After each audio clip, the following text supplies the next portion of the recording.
Did you know for Tremors, Kevin Bacon originally resented being in Tremors, only agreeing to do it because he needed money for his new marriage and upcoming newborn child.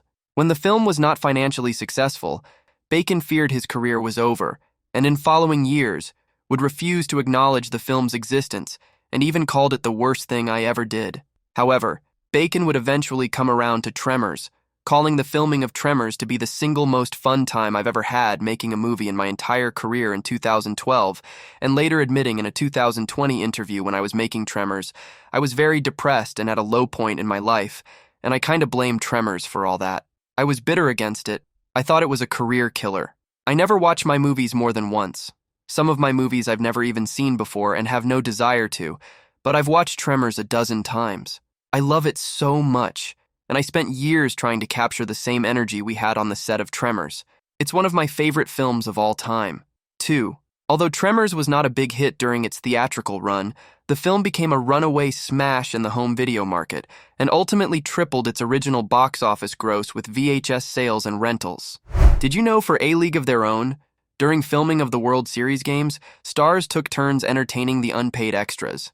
Tom Hanks did puppet shows over the dugout, Rosie O'Donnell did stand-up comedy, and various actors pretended to be Madonna and sang her songs after the singer balked at performing for the fans. 2. For the famous split catch, Gina Davis had to have a stunt double slide into the split. Although Davis could do the splits, as shown, she couldn't slide into it. 3. Actresses auditioning for the film had to prove they could play baseball. All the actresses cast in the film, apart from Gina Davis, did their own baseball stunts. None of the performers wanted stunt doubles. 4. John Lovitz had a more substantial role in the film's initial cut. During the extensive post-production editing and screening process, the filmmakers used only his meanest comments and most obvious punchlines, and found the audience was roaring with laughter at everything he said. They decided to focus on those moments, cut out extraneous material, and ended up with one of the most popular elements of the final film. Did you know for American Graffiti, due to the low budget, George Lucas was unable to pay all of the crew members. He offered to give many of them a screen credit in lieu of payment, and they accepted. Traditionally, only department heads received screen credit. Giving screen credit to so many crew members has now become a tradition, which is why closing credits last so long now. 2. When Charles Martin Smith pulls up on the Vespa in the beginning, his crash into the building wasn't scripted.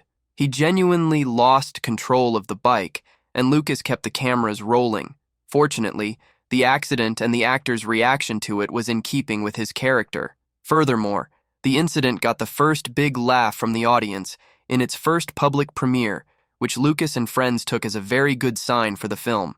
3. One of the main reasons why so many studios initially turned down the script was because George Lucas wanted at least 40 songs on the soundtrack, which would obviously lead to a large bill over the rights to these songs.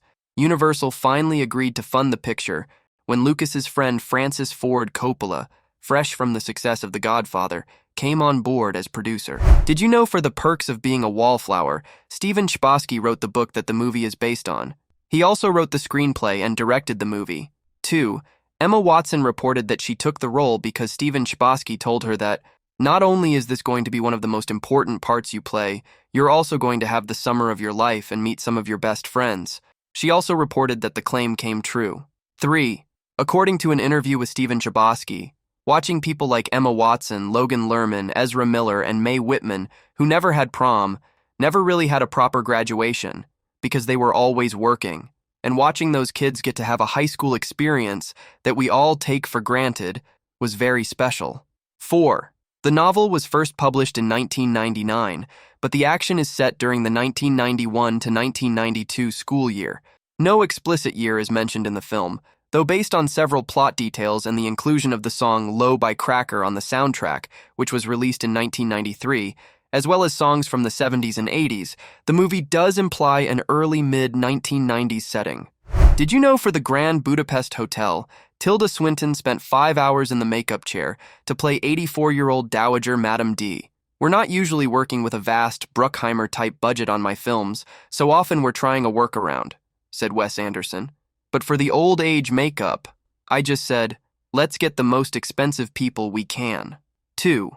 According to writer, producer, and director Wes Anderson, the cast stayed in the same hotel, the Hotel Bursa in Görlitz, Germany during principal photography. He insisted all makeup and costume fittings happen in the hotel lobby to speed up filming.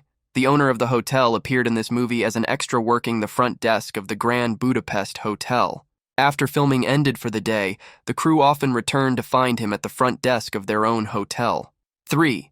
Not every actor in the cinema is able to be handed paragraphs and to sculpt them and shape them, says Wes Anderson in praise of Jeff Goldblum. The actor's preparation includes numerous private recitals of the dialogue. Did you know for No Country for Old Men, while on location in Marfa, Texas, the movie There Will Be Blood was shooting nearby? One day, while filming a wide shot of the landscape, directors Joel Coen and Ethan Coen had to halt shooting for the day when a gigantic cloud of dark smoke floated conspicuously into view.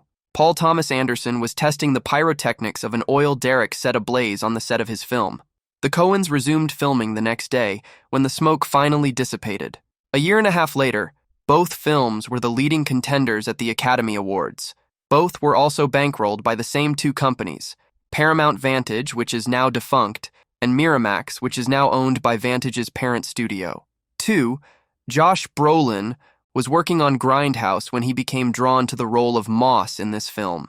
He asked Grindhouse director Robert Rodriguez if he could borrow a video camera for his audition tape, and he ended up having his audition elaborately shot with the theatrical camera they were using, directed by Quentin Tarantino, and with Marley Shelton as Carla Jean.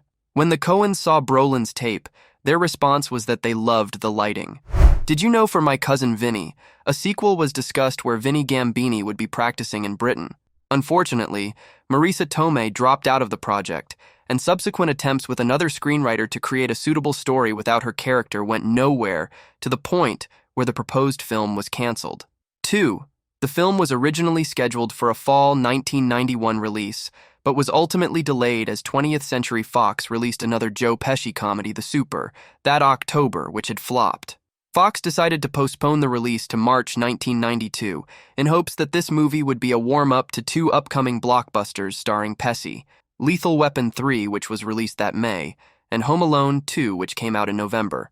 Fox felt the movie would find an audience of moviegoers who looked forward to Pesci's other hit films, which came out shortly after this one. 3. Austin Pendleton, a real-life stutterer, originally turned down the part of the stuttering John Gibbons, but he did it as a favor to his friend, Jonathan Lynn. According to Pendleton, he had trouble finding work in film for years because he became typecast as a stutterer. Did you know For Election? This was Chris Klein's debut film. He was a student at Millard West High School in Omaha when he was discovered by director Alexander Payne while looking for a school to use for filming. Although other actors auditioned for Paul, Klein stuck in Payne's mind. 2.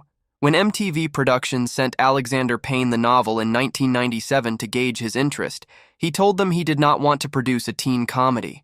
After talking with them, they convinced him that the story, in essence, was a dark, adult comedy disguised as a teen comedy. Buying that argument, he agreed to do the movie. 3. In the gym scenes, since the extras were real high school students, director Alexander Payne faced the problem of not having enough of them because of the SAT season, and many of them had already found out the sometimes tedious process of working as an extra. As a solution for the shots requiring a full gym to be seen, Payne asked the extras to move 2 or 3 times from their seats to look as if there were more people with the help of editing. The wide shot showing both sides of the gym was done in less than 20 minutes when the teachers of Papillon La Vista Senior High School asked more students to join the film shooting.